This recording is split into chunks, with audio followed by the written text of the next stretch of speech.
أعوذ بالله من الشيطان الرجيم. بسم الله الرحمن الرحيم. الحمد لله رب العالمين، والصلاة والسلام على أشرف الأنبياء والمرسلين أبي القاسم محمد. اللهم صل على محمد وآل محمد وأهل بيته الطيبين الطاهرين المعصومين، سيما على علي بن أبي طالب عليه الصلاة والسلام، ولعنة الدائمة على أعدائهم ومنكري فضائلهم وغاصبي حقوقهم من يوم ظلمهم إلى قيام يوم الدين. أما بعد، فقد قالت الزهراء سلام الله عليها: بسم الله الرحمن الرحيم، اعلموا أني فاطمة ولن تصل. اللهم صل على محمد وآل محمد. میرے محترم سامعین گرامی، شیعہ حیدر کرار حقیقت میں یہاں جو آپ جمع ہوئے ہیں اس ذکر کے لیے، حق یہ ہے، حقیقت یہ ہے، صداقت یہ ہے، سچ یہ ہے کہ یہاں جمع ہونا آپ ہی کا حق ہے. یہ حق کسی اور کو حاصل نہیں ہے. اس لیے کہ جس کے شہر میں بیٹھے ہیں اس کو امیر المؤمنین ماننے والے آپ ہی ہیں، اور جس کے ذکر میں شریک ہوئے ہیں اس کو صدیقہ بھی آپ ہی مانتے ہیں. خدا نے یہ حق آپ کے لیے ہی خاص کیا ہے کہ آپ ہی اس ذکر کو سنیں، پڑھیں اور شریک ہوں. یہ آپ ہی کی فضیلت ہے، اور یہ احادیث اور روایات تو آپ نے پڑھی بھی ہیں، سنی بھی ہیں بارہا تکرارن، کہ سیدہ کی چنی ہوئی قوم اگر اس روئے زمین پہ ہے تو وہ تم ہی ہو، اور کوئی نہیں. ارے چنے ہوئے شہر میں چنے ہوئے امام کے ماننے والے، چنی ہوئی سیدہ اور صدیقہ کو ماننے والے، یہ چنی ہوئی قوم اس چنے ہوئے ذکر میں بیٹھی ہوئی ہے.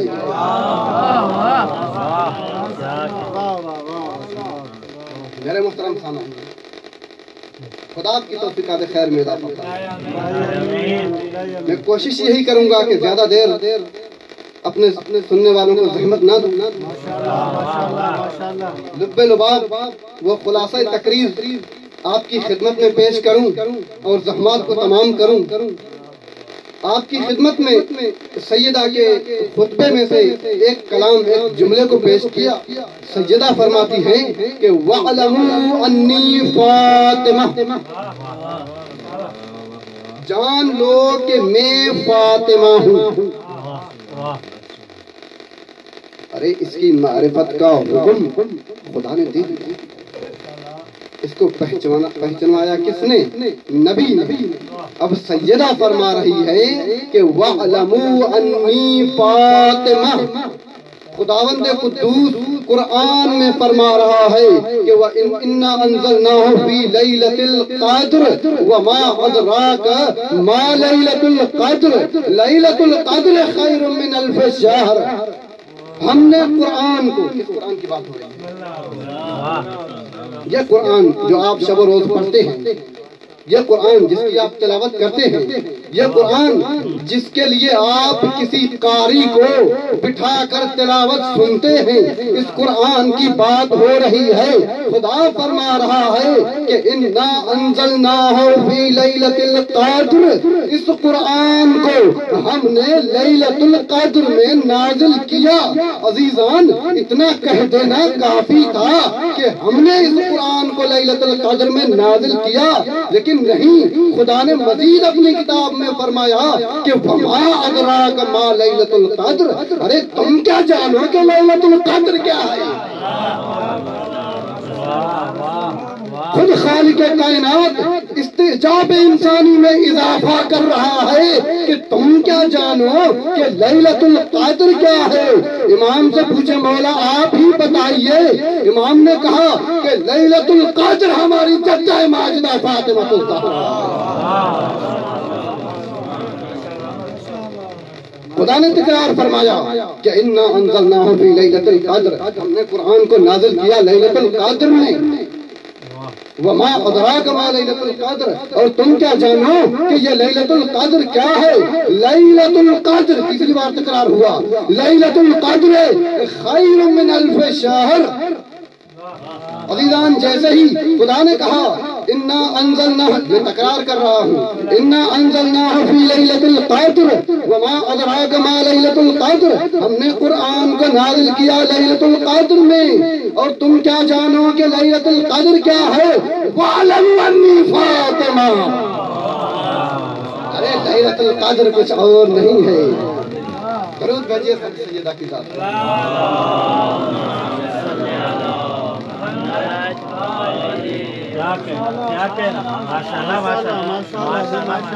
میرے محترم سامعین،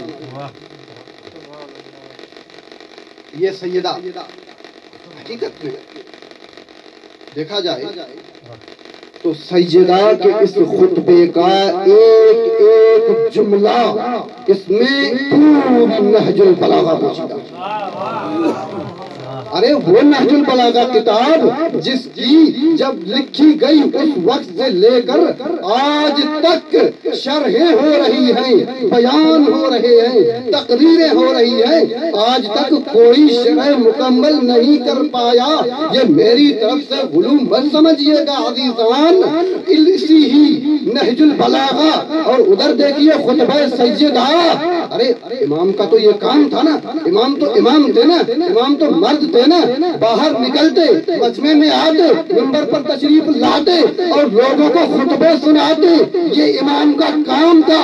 لیکن سیدہ کو ایک مرتبہ موقع ملا، ایسا خطبہ بیان کیا کہ اس خطبے کے ایک ایک جملے میں نہج البلاغہ پوشیدہ۔ اور یہ غلو مت سمجھیے گا عزیزان کے ایک ایک جملے میں کیسے نہج البلاغہ پوشیدہ ہے۔ ارے تم نے کیا سمجھا کہ نہج البلاغہ ظرف علم علی ہے؟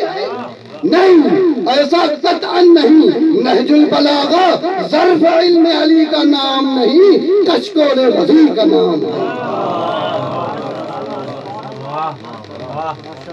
نہج البلاغہ کشکول رضی کا نام ہے۔ کشکول کا تو پتہ ہے نا، وہ کاسا فقیروں کا جو لے کے در در جاتے ہیں، جو خیرات ملتی ہے اس میں جمع کرتے ہیں، رضی نے وہ جمع کیا۔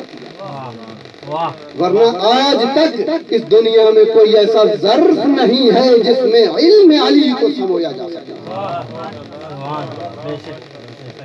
عزیزان گرامی، یہی سیدہ اعداء اللہ کے سامنے کھڑی ہو کر یہ خطبہ بیان کر رہی ہے۔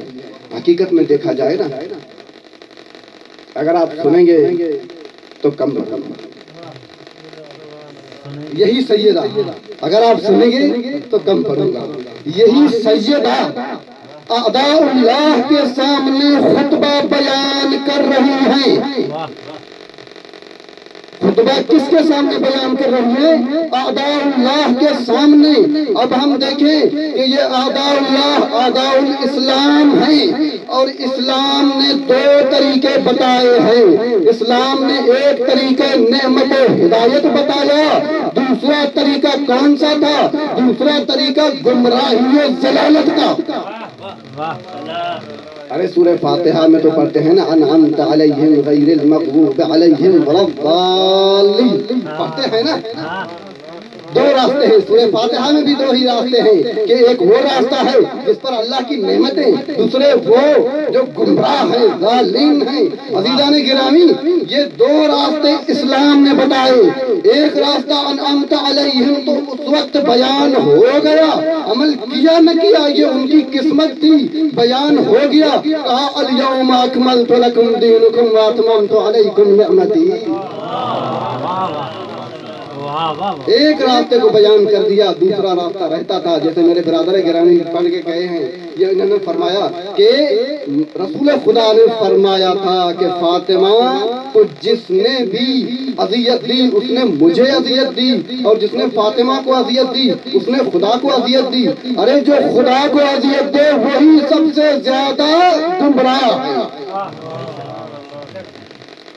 اور سورت مائدہ کی آیت نمبر 7 میں خداوند قدوس فرماتا ہے کہ اے نبی تم ان کو کہہ دو، اے نبی تم ان کو کہہ دو، میں ترجمہ کر رہا ہوں، میں تم کو ان لوگوں کے بارے میں بتاؤں جو شریر ترین لوگ ہیں اور جن پر اللہ کی لعنت ہے، جن پر اللہ کی لعنت ہے۔ ارے سیدہ کے دشمن وہی ہے جو شریر ترین لوگ ہیں اور ان پر ہے اللہ کی لعنت۔ آیت کا دوسرا مقطع بعد میں پڑھوں گا، پہلے ایک چیز کی وضاحت کر دوں کہ قرد کی خاصیت کیا ہے اور خنزیر کی خاصیت کیا ہے۔ قرد کی خاصیت یہ ہے کہ جہاں بیٹھے گا شیطانی کرے گا، جہاں بیٹھے گا کسی کو اذیت دے گا، یہ اس کی خاصیت ہے، خاموش نہیں بیٹھے گا۔ اور خنزیر کی خاصیت یہ ہے کہ بے غیرت ترین جانور یہی ہے جس کو کبھی بھی ماں کا لحاظ بھی نہیں ہے۔ عزیزان گرامی، خداوند قدوس نے فرمایا یہ شریر ترین وہ لوگ ہیں کہ جن کو ہم نے قرد اور خنازیر قرار دیا ہے۔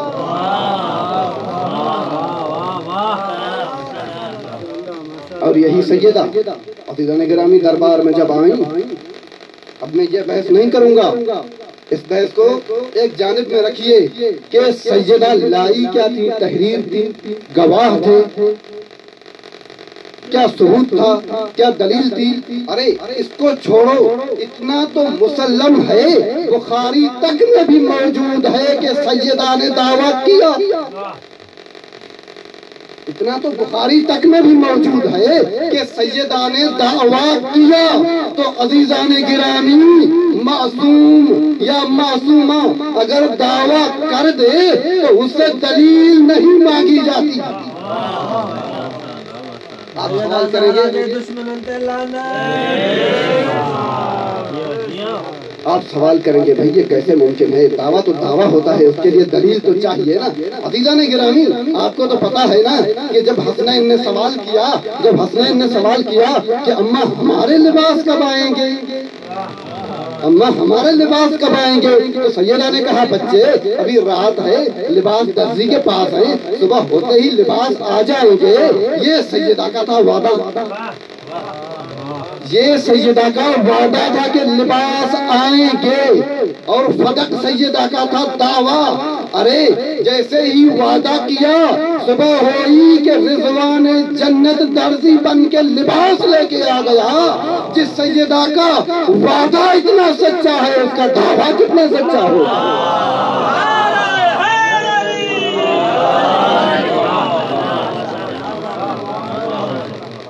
یہ عالم اسلام کو یہی روکنا چاہتا ہوں کہ عزیزو دیکھو، فکر کرو، سوچو کہ جس کا وعدہ اتنا سچا تھا اس کا دعویٰ کتنا سچا ہوگا، دعویٰ کتنا سچا ہوگا۔ میں تاریخ سے کچھ دلائل دیے دیتا ہوں۔ تاریخ یعنی ایسی تاریخ جس کو خدا نے بتایا، قرآن سے دلائل دیتا ہوں کہ یہ پہلا واقعہ نہیں ہے، یہ پہلا دعویٰ نہیں ہے جو بغیر دلیل کے مانا گیا، بلکہ اور بھی دعوے گزرے ہیں جو بغیر دلیل کے مانے گئے۔ ارے ایک معصومہ بی بی ایک معصوم کو اپنی گود میں لیے جب باہر نکلی، ایک معصومہ بی بی مریم جب ایک معصوم نبی کو اپنی گود میں لیے باہر نکلی تو اس وقت کے کافروں نے اعتراض کیا، اس وقت کے کافروں نے کبرا توجہ ہے، اس وقت کے کافروں نے اعتراض کیا کہ اے مریم تمہارے ماں باپ تو اس طرح کے نہیں تھے، تم یہ بچہ کہاں سے لائی ہو؟ نکاح تو ہوا نہیں، شادی تو ہوئی نہیں۔ اب ان کافروں کا یہ جملہ کہنا تھا کہ بی بی مریم کی آنکھوں سے آنسو جاری ہوئے، لبوں میں لرزہ آیا، یا خداوند قدوس نے فرمایا اے مریم اب تم نہ بولنا، اے مریم اب تم نہ بولنا۔ وہی ہوئی، جناب عیسیٰ بولے انی عبداللہ، میں خدا کا بندہ ہوں، وَآتَانِيَ الْكِتَابَ وَجَعَلَنِي نَبِيًّا۔ تو عزیزان گرامی یہاں مزاج قرآن بتا رہا ہے۔ عزیزان گرامی تاریخ میں دو ایسے واقع ہوئے، ایک ہوا سوال، دوسرا کیا گیا سلام۔ ایک معصومہ سے ہوا سوال، دوسری معصومہ پر بھیجا گیا سلام۔ اہل علم بیٹھے ہیں، ایک معصومہ سے کیا گیا سوال، پہلی معصومہ سے ایسے کہوں پہلی معصومہ سے کیا گیا سوال، دوسری معصومہ پر کیا گیا سلام۔ خدا نے بتایا مزاج قرآن سے ہمیں پتہ لگا مزاج قدرت۔ خدا نے کہا کہ مزاج اللہ، مزاج قدرت یہی ہے کہ کوئی بھی معصومہ کسی گستاخ کو جواب نہیں دے گی، چاہے یہ جواب سوال ہو یا سلام ہو۔ مزاج قدرت یہ ہے کہ کوئی بھی معصومہ کسی گستاخ کو جواب نہیں دے گی، چاہے یہ سوال کا جواب ہو یا سلام کا جواب۔ عزیزان گرامی رسول خدا کی ایک حدیث ہے، مقدمتاً اس حدیث کو عرض کروں کہ رسول خدا فرماتے ہیں اصحاب کے مجمع میں بیٹھے ہوئے تھے اور اپنے نورانی کلام سے منور کر رہے تھے اصحاب کو، تو اصحاب سے فرمایا کہ اے میرے صحابیوں کچھ ایسے لوگ ہیں جن کی نمازیں آسمان تک نہیں جاتی، جن کی نمازیں آسمان تک نہیں جاتی۔ مجھے پتہ لگ رہا ہے کہ آپ تھک گئے ہیں۔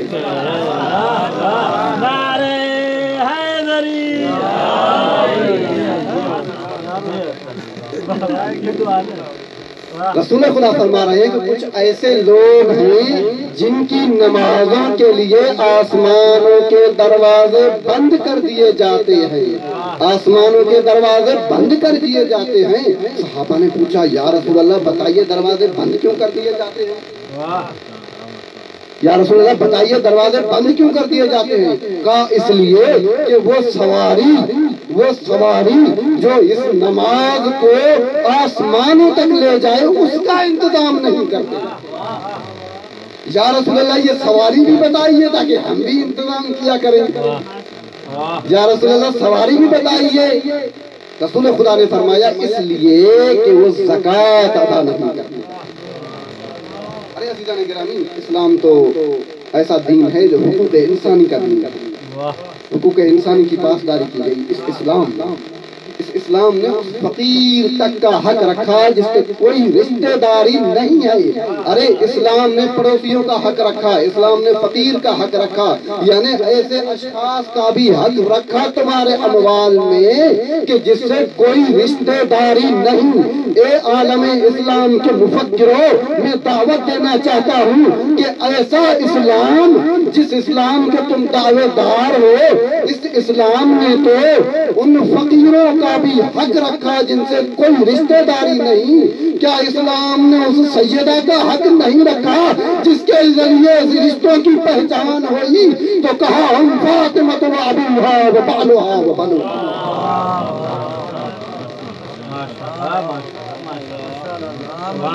اور میں عرض کر رہا تھا نا کہ اسلام میں ایسے دعوے کیے گئے، ایسے دعوے کیے گئے۔ آخری جملہ اور آپ لوگوں کی زحمت تمام، اس کے بعد ذکر مسائل۔ اسلام میں ایسے دعوے کیے گئے جو بغیر دلیل کے تھے اور مانے بھی گئے، ان دعووں میں سے ایک دعویٰ کیا تھا؟ جناب عیسیٰ نے کیا دعویٰ کیا تھا؟ کیا فرمایا تھا؟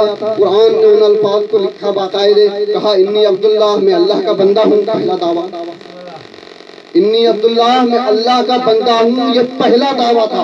وآتانی الکتاب، دوسرا دعویٰ، ایک ہی محفل میں دو دعوے، وہ جعلنی نبی، تیسرا دعویٰ کہ مجھے نبی قرار دیا، تین دعوے۔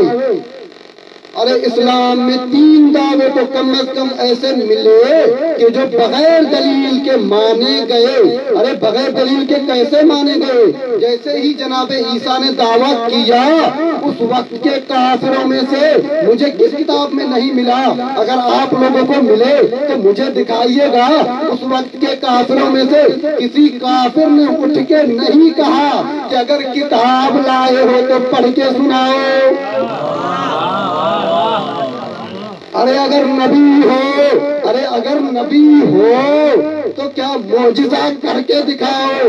تو مجھے کہنے کا یہ حق ہے کہ آج کے مسلمان سے اس وقت کا تو کافر بھی اچھا تھا جس نے اپنے نبی کے دعوے کو بغیر دلیل کے مانا۔ عزیزان گرامی، آپ کی زحمات تمام، یہ امیر المؤمنین، یہ سیدہ، ان کے فضائل، ان کے مقامات کو اگر بیان کیا جائے تو حقیقت میں ہماری زبان میں یہ وسعت نہیں ہے کہ ان کے فضائل کو بیان کر سکے۔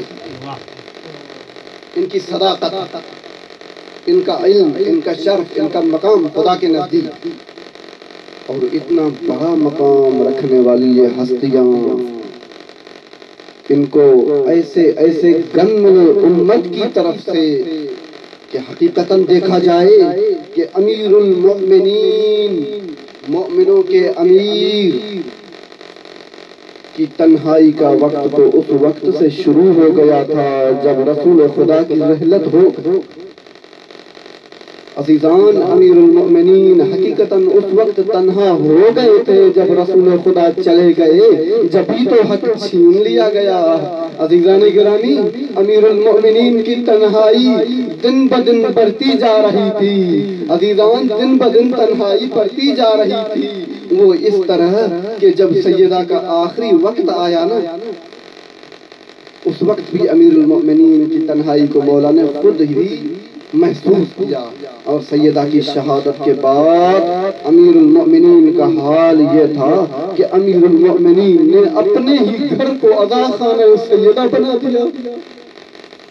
عزیزان گرامی، اپنے ہی گھر کو عزا خانہ سیدہ بنا دیا، اور وہ یہ اس طرح کہ ایک مرتبہ عمار کہتا ہے کہ میرے پاس اصحاب علی جمع ہو کے آئے اور کہا، اے عمار، تم علی سے ہماری بنسبت زیادہ نزدیک ہو، ذرا علی کے پاس جاؤ اور ہمارے امام سے کہو کہ ہمارے لیے کچھ وقت نکالیں، بہت عرصہ ہو گیا ہم نے علی سے نہ خطبہ سنے نہ احادیث سنی۔ عزیزان، سیدہ کے بعد امیر المؤمنین نے خطبہ سنانا بند کر دی، احادیث سنانا بند کر دی۔ اگر باہر نکلتے تو روضہ رسول سیدہ کی زیارت کے لیے فرائض کے انجام کے بعد فوراً گھر چلے جاتے۔ عمار کے پاس آئے مسلمان، کہا علی سے کہو کہ باہر آ جائیں، علی سے کہو آ جائیں، ہمیں خطبہ سنائیں۔ عمار کہتا ہے میں نے جرأت کی، میں اندر گیا، تقل بات کیا، علی نے اندر جانے کی اجازت دی۔ عزیزان، اجازت تو ملی۔ عمار کہتا ہے میں جیسے ہی علی کے گھر میں داخل ہوا، دیکھا علی صحن میں بیٹھے ہوئے ہیں زمین پہ، اور بیٹھنے کی حالت کچھ یہ ہے۔ عمار کہتا ہے میں نے دیکھا حسن مولا سیدھی طرف بیٹھے ہوئے ہیں، حسین الٹی طرف بیٹھے ہوئے ہیں۔ امیر المؤمنین کی آنکھوں سے آنسو جاری ہیں، کبھی حسن کو دیکھ کے روتے ہیں، کبھی حسین کو دیکھ کے روتے ہیں۔ یہ یتیمان زہرا اپنے بابا کو دیکھ کے روتے ہیں۔ عزیزان، یہ امیر المؤمنین کو جب حسن نے مولا حسین نے آ کے بتایا، حسین نے آ کے بتایا کہ بابا آپ تو مسجد میں بیٹھے ہیں، ذرا گھر چلیے، اب میں چند لحظوں کی مہمان ہے۔ عزیزان، تم نے تو سن لیا کہ علی گھر گئے ہوں گے، لیکن یہ پتا ہے کہ علی گھر گئے کس طرح تھے. گھر جانے کی کیفیت یہ تھی، تاریخ میں لکھا علی جیسا بہادر امام مسجد سے گھر جاتے جاتے کئی مرتبہ زمین پر گرے اور گرے. عزیزان یہ فرماتے جا رہے تھے کہ زہرا تم جو جا رہے ہو تمہارے بعد علی کا کون رازدار ہے، وہ کون ہے جو علی کے مصائب سنے گا. عزیزان یہ پہلا مقام تھا جہاں پہ علی نے اپنی تنہائی کو محسوس کیا. عزیزان دوسرا مقام یہ تھا کہ علی امین مسجد میں عبادت میں مصروف تھے. پھر خبر ملتی ہے کہ سیدہ کی وفات ہو گئی. عزیزان امیر المومنین کی مسجد میں کیفیت یہ تھی کہ جیسے ہی سنا سیدہ کی شہادت ہو گئی، علی جیسا بہادر امام اسی وقت منہ کے بل زمین پر گرا اور بہوش ہو گیا. عزیزان یہ تو دوسرا مقام. تیسرا مقام بھی سنیے گا. علی کی تنہائی کو محسوس کیجئے گا کہ علی رسول فاطمہ کے بعد کتنے تنہا ہو گئے تھے. عزیزان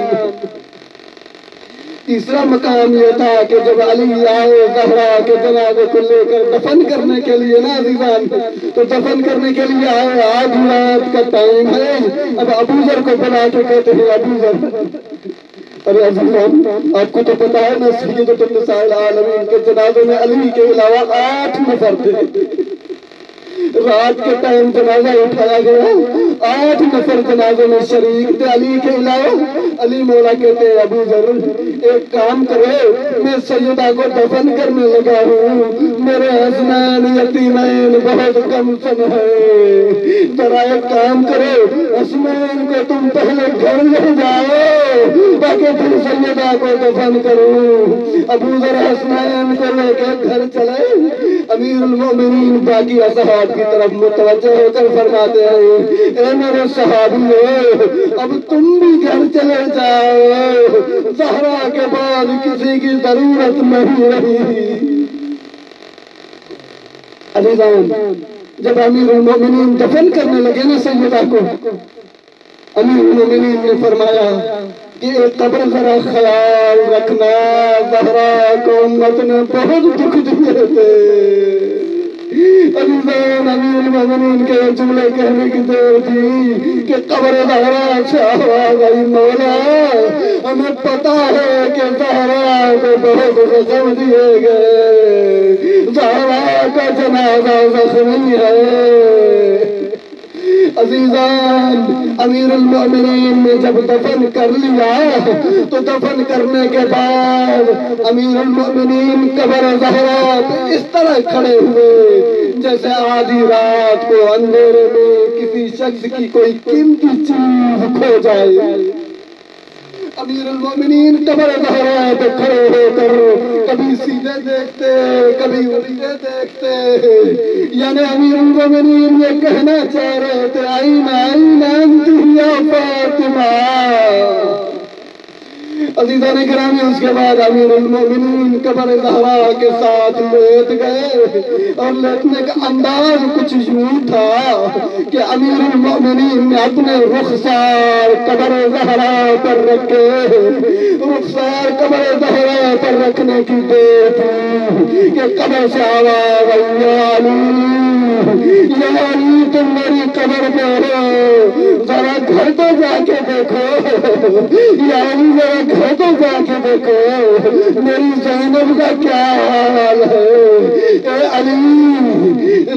علی پہلی رات یتیموں پر بہت مشکل گزرتی ہے. اے علی ذرا زینب کا حال تو دیکھو، کبھی آپ کو تلاش کرتی ہے، کبھی میرا مسلح اٹھا کر بین کرتی ہے.